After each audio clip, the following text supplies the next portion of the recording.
Salut les gars, aujourd'hui on se retrouve pour la présentation d'un véhicule. Comme vous l'avez vu dans la miniature, c'est le Chevrolet Express. Je vais vous présenter donc le premier van, c'est le Chevrolet Express. Dans une prochaine vidéo, ça va être le Ford, c'est un van Ford qui sera dans la prochaine vidéo. Et donc c'est avec ces deux véhicules, ces deux utilitaires qu'on voyage sur la côte ouest américaine. Pas non plus énormément d'informations sur toutes les capacités, les trucs comme ça, parce que c'est pas les miens, j'ai pas les papiers, mais bon. On est en vacances, on est là tranquillement, on est posé, je vais vous les montrer. C'est pas forcément des véhicules, voire pas du tout qu'on a sur nos routes en France ou en Europe. Donc juste vous les montrer comme ça, posés. Parce que c'est des véhicules dans lesquels je peux rentrer dedans, que je peux approcher par rapport à tous les autres que je peux voir dans la rue. Donc au moins eux, c'est cool de pouvoir montrer au moins l'intérieur, le moteur, le ressenti que je peux avoir à force de voyager dedans. Mais je ne peux pas les conduire parce que c'est de la location, et vu que c'est les animateurs qui les conduisent, il faut avoir 21 ans je crois, un truc comme ça pour les conduire. Même si on peut conduire à partir de 16 ans, j'ai le permis, et même le permis français il marche ici, mais apparemment vu que je suis pas sûr, je peux pas les conduire. On va commencer directement avec la présentation du moteur. La petite lampe là elle est bien pratique, je pense. De nuit, bon, de jour c'est allumé, mais ça doit pas servir à grand chose. Bon, moteur, en fait c'est un peu comme monter au chausse-pied, parce qu'en fait l'avant ça doit faire même pas 1 mètre. Donc sur 1 mètre on a tout le moteur, mais en même temps il y a vraiment de la place, parce que vu qu'il est haut, on peut quand même voir un peu autour.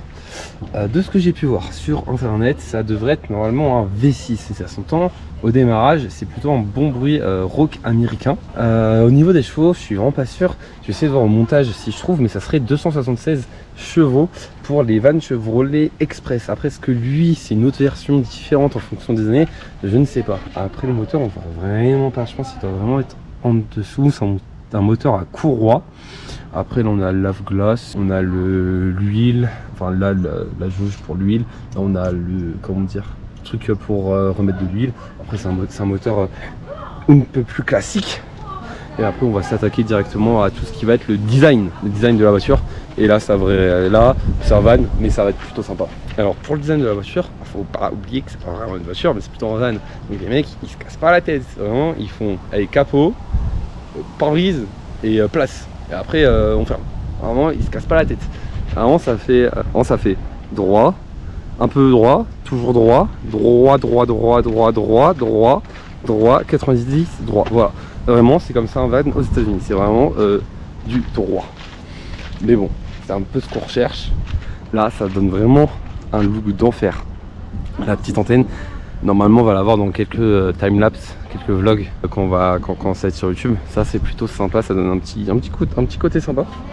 Ensuite le capot qui doit faire 1 mètre. On arrive, bloc optique, clignot, ça doit être plein phare, ça doit être genre veilleuse, un truc comme ça. Tout le chrome, ça les Américains ils adorent. Logo Chevrolet bien nominé pour montrer que c'est bien américain. Le pare-choc par contre, on sent que c'est un pare-choc, là doit y avoir une 20 cm, 15 cm, on n'a pas peur de taper. Immatriculé Californie, et encore toute une barre de chrome. Et après voilà, c'est juste la protection pour les pierres, c'est une barre de chrome. Là on pourrait limite croire que c'est un banc, enfin il y a de la place. Le radiateur énorme, hop, le reflet dans le chrome, hop sur le côté, c'est un van, c'est vraiment bam bam comme j'ai dit. Donc il n'y a pas d'ailes qui ressortent, pas de ligne serrée, il n'y a rien, il n'y a vraiment rien. Pas mal de plastique avec ça, là il y a du plastique, là il y a du plastique, vraiment de la tôle. Hop, là il y a du plastique, tôle, plastique. Le joint qui se barre un peu, voilà, je me l'ai remarqué à l'instant, mais le joint là, il est pas top. Franchement, ils auraient pu faire mieux Chevrolet. Et pour continuer le design, pas de fenêtre qui s'ouvre à part celle avant. Après là c'est juste un petit truc où on tire. Et ça c'est génial. Ça, vous voyez, ça fait... Bon après j'ai une grande main, donc voilà, mais ça fait pas ma main, mais c'est vraiment sur le côté mis comme ça, ça craint, ça fait un son incroyable. Après là, ça fait comme un peu sur le Kangoo. Sur le Kangoo, vous voyez, bam, ils mettent juste ces feux là. Les clignots, en fait, c'est en même temps c'est les feux stop. C'est un truc comme ça. Donc en fait, sur les autres voitures, en même temps, ça fait pas orange, mais ça fait un peu rouge. C'est un peu troublant au début, mais après on s'y fait. Donc là, juste Chevrolet Express, et ils s'en bêtent vraiment pas. Chevrolet Express, c'est tout. Plaque, et là, caméra de recul, en fait, elle est dans le rétroviseur arrière. Là, on a juste ce feu stop, vitre qui s'ouvre aussi en mode antagoniste, je vous montrerai juste après. Et là, c'est très beau parce qu'on retrouve du français et de l'anglais. Donc ce pare-choc n'est pas destiné au remorquage, utilisez le dispositif d'attelage uniquement parce qu'on peut mettre une remorque. Ça, c'est pratique. Et après, on a fini avec l'arrière du van, hein. On va aller à l'intérieur de ce dernier. On est vraiment dans une voiture typique US, c'est-à-dire que du plastique dur de partout, des vides-poches énormes. Après, bon, la vitre est plutôt grande donc c'est normal. Là, il y a juste la vitre à ouvrir, à fermer dans les boutons. Là, c'est pour là c'est pour la porte, là c'est pour la vitre. Auto, donc la fenêtre conducteur, fenêtre passager. Pour régler les rétros, c'est comme sur toutes les voitures, les feux, donc on-off, plein feu, auto, veilleuse. Là, je pense que c'est pour l'éclairage intérieur du tableau de bord. Différents boutons que je ne sais pas à quoi ils servent. Et après, en fait, sur les compteurs aux États-Unis, donc en fait, en gros, c'est miles qu'on peut voir tout autour. Et après, en dessous, il y a marqué 0, 20, 40, ça c'est les km/h. Et à 60, on peut voir 60, c'est 60 miles, c'est 100 km/h. C'est souvent ce qu'on voit dans les tests américains. Température de l'huile, température du moteur, batterie, essence. Donc ça, c'est les petits compteurs qu'on voit, Komodo bien évidemment. C'est évidemment un véhicule aux US, donc il n'y a pas de pommeau ou autre, mais vraiment les grosses poignées là. En fait, c'est à partir de ça qu'on a le frein à main. Quand c'est vraiment en arrière, c'est frein à main.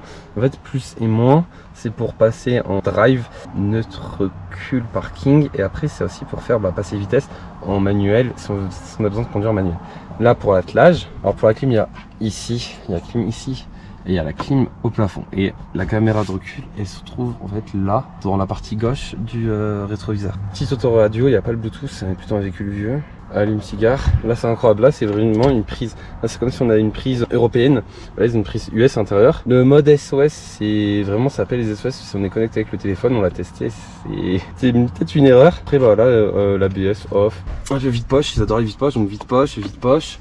Au-dessus, on a encore des vide-poches. Et là, en fait, c'est un peu pour se tenir. Là où on pense se tenir si on est passager, petite boîte à gants, beaucoup de place pour les pour les passagers.